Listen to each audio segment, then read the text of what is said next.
Selfie তোলা মানেই প্রেম নয়। শুভঙ্কর বাবু তার তৃণমূলের প্রতি একটু বেশি দরদ আছে মনে হয়। হুমায়ুন ও কংগ্রেসের সঙ্গে জোট প্রসঙ্গে পান্ডুয়ায় বললেন সিপিএম এর রাজ্য সম্পাদক মোহাম্মদ সেলিম। প্রতিবার পান্ডুয়ায় দলীয় কর্মী সভায় আসেন মোহাম্মদ সেলিম। সেখানে তিনি জনতা উন্নয়ন পার্টির চেয়ারম্যান হুমায়ুন কবিরের সঙ্গে বৈঠক প্রসঙ্গে বলেন, সেলফি তোলা মানেই প্রেম নয়। কারো মুখে ঝাল না খেয়ে চোখে দেখেন তিনি। বিজেপি তৃণমূলের বিরুদ্ধে যারা সবার সঙ্গেই আলোচনা চান, জোট নিয়ে কংগ্রেস সভাপতির সিদ্ধান্তহীনতা নিয়েও সবর হলেন। কথা বলা মানেই সব নয়। অনেক সময় বিয়ে বাড়িতে কারো সঙ্গে দেখা হয়, কেউ কেউ সেলফি তুলে নেন। সেলফি তোলা মানেই প্রেম নয়। আমি প্রথমে চেকে দেখি আসলে ও কি চাইছে, তারপর দলে আলোচনা হবে, তারপর সিদ্ধান্ত হবে। সবই তলিয়ে নিতে হয়, বাজিয়ে নিতে হয়। বিজেপি এবং তৃণমূল মিলে বাংলার মানুষকে ভাগ করছে। আমরা সব মানুষকে এক কাট্টা করছি। আমরা বলছি মন্দির মসজিদ বলো না, কাজের কথা বলো, শিক্ষার কথা বলো। সিপিএম এর বৈঠক হয় আলিমুদ্দিন দপ্তরে। রাজনৈতিকভাবে সমঝোতা, আসন সমঝোতা, ভাগাভাগি, এইগুলো সব আলিমুদ্দিনে হয়। বা অন্য কোনো রাজনৈতিক দল যদি থাকে তাদের সঙ্গে কথা বলাও হয়। আমরা সেই পর্যায়েই আছি। বামফ্রন্টের মধ্যে আমাদের শরিক দলগুলোর সঙ্গে আসন সমঝোতা চলছে। সেটা দু একদিনের মধ্যেই শেষ হবে। আমরা আগে থেকেই বলে দিয়েছি, আগে বামফ্রন্ট, তারপর অনেক বামপন্থী দল আছে, ব্যক্তি আছে, গোষ্ঠী আছে যারা বামফ্রন্টের মধ্যে নেই। তারা বিজেপি এবং তৃণমূলকে হারানোর জন্য এক কাট্টা হচ্ছে। তাদের সঙ্গে কথাবার্তাও চলছে।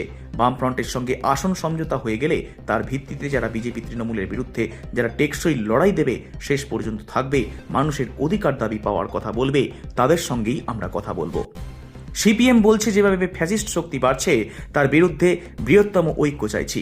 এটা ঘোষিত পার্টির রাজ্য সম্মেলনে আমরা সিদ্ধান্ত নিয়েছিলাম।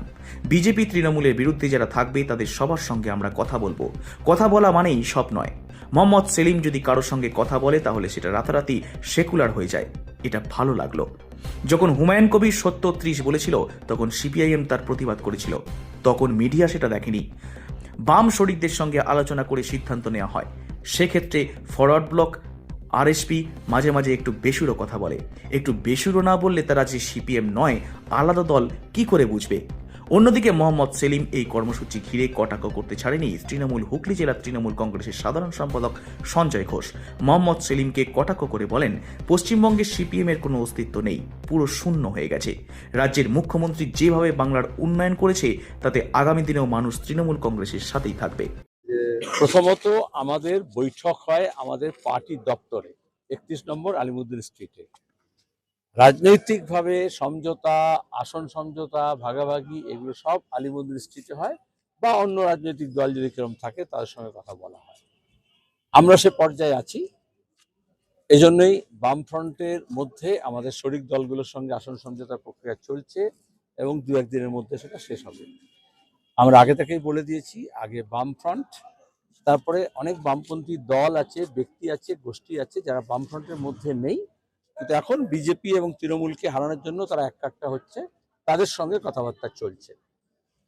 তাদের সঙ্গে আসন সমঝোতা হয়ে গেলে, বাম কনসলিডেশন হয়ে গেলে রাজ্যে, তার ভিত্তিতে যারা বিজেপি এবং তৃণমূলের বিরুদ্ধে টেকসই লড়াই দেবে, শেষ পর্যন্ত থাকবে এবং মানুষের কথা, কাজের কথা, শিক্ষার কথা, স্বাস্থ্যের কথা, পরিবহনের কথা, রোজগারের কথা, 100 দিনের কাজের কথা, আবাসের কথা, ফসলের দামের কথা, সারের কালোবাজারের বিরুদ্ধে কথা বলবে, তাদের সঙ্গে আমরা কথা বলবো। কথা বলা মানেই সব নয়। অনেক সময় বিয়ে বাড়িতে কারোর সঙ্গে দেখা হয়, কেউ কেউ সেলফি তুলে নেয়, তার মানে কিন্তু প্রেম করছে না, তার মানে বিয়ে করছে না। কোনো কোনো পাগলেরও মনে করে বোধহয় যে সেলফি তুললো বোধহয় আমার প্রেমে পড়ে গেছে। এখন পশ্চিমবঙ্গে কেউ যদি রাজনীতি করতে চায়, সিপিআইএম কে হিসেবে বাইরে রেখে কোনো রাজনীতি করতে পারবে না। আর সিপিআইএম কে রাজ্য সম্পাদক হিসেবে বুঝতে হবে, যারাই রাজনীতি করছে, কে কি করছে, কার পেছনে কি আছে, কোন কলকব্জা আছে, সেটা আমাদের বুঝে নিতে হয়। আমি সরাসরি test of pudding is eating, আমি একটু চেখে দেখি আসলে ও কি চাইছে, তারপর আমাদের পার্টিতে গিয়ে আমি ব্যাক করবো, আলোচনা করবো, তারপর সিদ্ধান্ত হবে। হ্যাঁ, এটা কি চেক করে নিলেন? তাই সবই তুলে নিতে হয়, বাজিয়ে নিতে হয়। তুমি একটা জামা কিনতে গেলে 8 বার 4 বার টেনে টুনে দেখো মাপ ঠিক হবে কি হবে না। আর একটা রাজনীতি তুমি করছো, তুমি একটু মাপ যোগ করবে না, তাহলে তো ভুলে পড়ে যাবে, ভুলে যাবে। সিপিএম এর কোনো অস্তিত্ব আছে? সিপিএম এর কোনো অস্তিত্ব আছে? শূন্য হয়ে গেছে, জিরো জিরো। এই সেলিম আর কি ওদের কি ইউনাইটেড জনতা নাকি পার্টি, তারপর হচ্ছে ওর নাম কি ওই কংগ্রেস, ওরা জোট হলেও একটা সিট পাবে না।